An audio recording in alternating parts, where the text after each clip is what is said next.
it's possible that you can choose your future and direct the course of your life as you run toward your dream, it's necessary that you have goals, that you write those goals down, that you plan, that you think constantly of how you can begin to improve what it is that you're doing. If it's your presentations, if it's your recruiting skills, whatever that is, it's also necessary that you look for ways to always find a way to pull it out when everybody else thinks that you are defeated.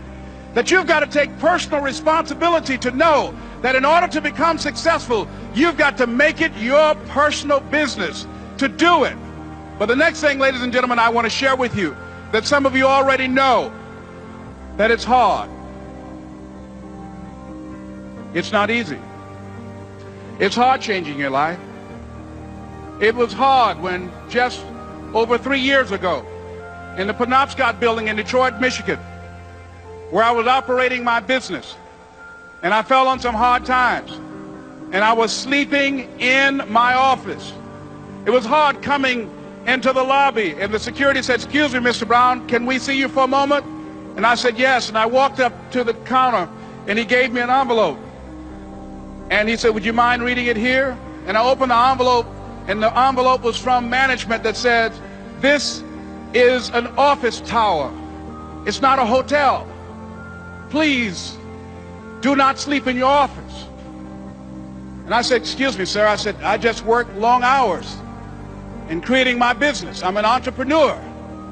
And right now things are bad for me. But they're not going to be this way always. And I just asked for the opportunity to continue to operate like I'm doing. I'm not trying to make this my home." And it was hard coming through the lobby. And sometimes they would laugh. There's a guy talking about becoming successful. And look at him. He's bathing in the bathroom upstairs on the 21st floor. He sleeps on the floor. Him and 2 other dreamers up there. Look at him. It was hard, ladies and gentlemen, coming to speak to people. And I was facing financial difficulties in my own life. I was behind on my bills and my dreams, and I'm saying to them, you can live your dream. It was hard, ladies and gentlemen. It was very difficult to pick myself up each day believing that I could do it. There were times that I doubted myself. I said, "God, why is this happening to me? I'm just trying to take care of my children and my mother. I'm not trying to steal or rob from anybody. Why did this have to happen to me?" It was very hard. And here's what I want to say to you. For those of you that have experienced some hardships, don't give up on your dream. No one could have convinced me by holding on, by continuing to push forward, by continuing to run toward my dream, that one day I would have my own talk show. It's a long shot, ladies and gentlemen, from Liberty City, an abandoned building on a floor, never knowing my mother or father. It's a long shot. Being here with you today in this dome in Atlanta, it's a long shot. No college training, labeled educable, mentally retarded, but I kept running toward my dream.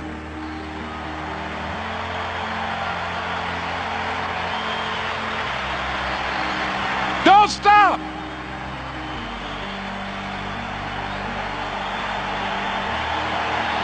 Don't stop.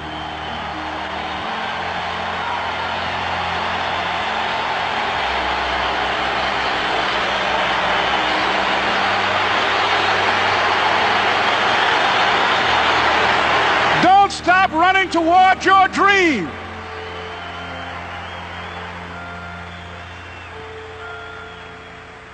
It's very important as you hold on to that dream.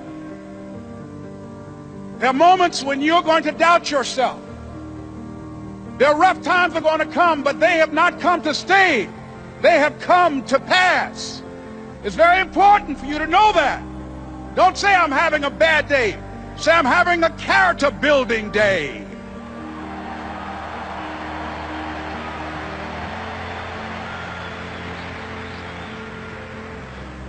It's very important for you to believe that you are the one to make this happen. I remember this high school teacher, Mr. Leroy Washington, at the end of school one June, it was just a few days before we were supposed to leave, And I just got my report card. And it indicated that I'd failed history, and I'd failed English, and I would have to go to summer school. And I was feeling within myself that I was a failure, that I'm slower than most people in getting paperwork, and I was feeling down on myself and very negative. And Mr. Washington was giving a speech to the graduating seniors, and I was in 11th grade. And even though I wasn't supposed to be in there, I went in there because the speech he was giving, that speech was for me. And as he talked, my heart began to beat fast. Tears began to run down my eyes, and I was in the back just listening to him, because he said, and he was a very dramatic man. I still talk to him to this day. He said, as graduating seniors of Booker T. Washington High School, I want you to know that you're blessed and highly favored, and that as you go toward the future, begin to know that you have greatness within you. And if just one of you here begin to envision yourselves as being blessed and highly favored to reach your goals, if just one of you capture the essence of what that means, that you have greatness within you and a responsibility to manifest that greatness, that you can make your parents proud, you can make your school proud, you can touch millions of people's lives, and the world will never be the same again because you came this way. And the students gave him a rousing standing ovation. And as he left the auditorium, I ran down the steps and I caught him in the parking lot. I said, Mr. Washington? He said, yes. I said, do you remember me, sir? He said, no. I said, my name is Leslie Brown. My mother, she works in the cafeteria here. I'm one of the twins, Leslie and Wesley. I said, Mr. Washington, but you know, I got these big dreams. I like talking to people. I love people. I said, I want to work with people, and I got this dream of buying my mama a home. Could I do that, Mr. Washington? He said, it's possible, Mr. Brown. And as he walked away, I called him again. I said, Mr. Washington? He said, what do you want now? I said, I'm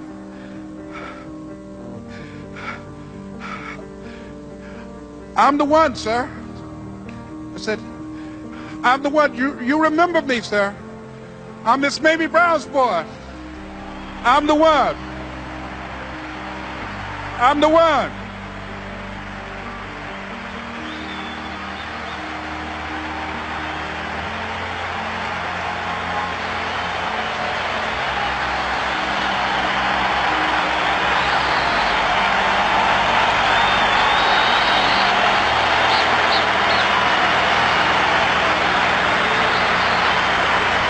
And you must feel that